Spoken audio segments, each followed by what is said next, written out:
Dans le cadre du programme pluriannuel d'investissement, la communauté de communes Cœur de Maurienne-Arvent a lancé depuis quelques semaines des travaux de remplacement de tuyauterie d'alimentation en eau potable sur le secteur du col de la Croix de Fer.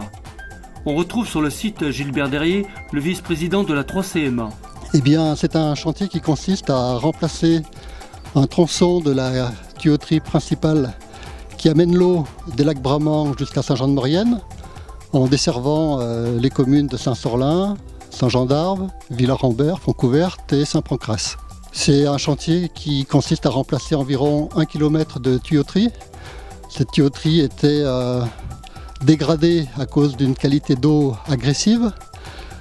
Donc on remplace cette canalisation avec une tuyauterie recouverte de polyuréthane pour protéger le métal et garantir la qualité de l'eau. Les caractéristiques de ce chantier, c'est qu'il se passe dans une zone pentue, ce qui nécessite des moyens particuliers sur le plan technique d'une part, et puis sur le plan de la sécurité, car il surplombe la route du col de la Croix de Fer. Alors sur le plan technique, on utilise une pelle araignée qui peut travailler dans des zones très pentues.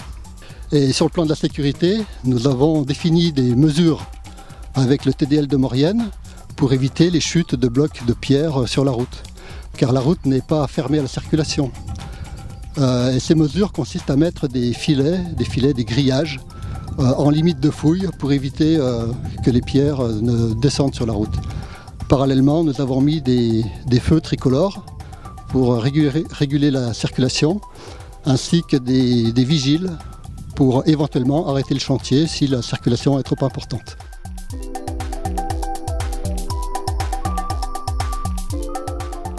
Le but de cette opération de maintenance est d'assurer la qualité et la quantité d'approvisionnement en eau potable dans les communes de la 3CMA. Alors sur ce tronçon-là, le montant est d'environ 350 000 € hors taxe.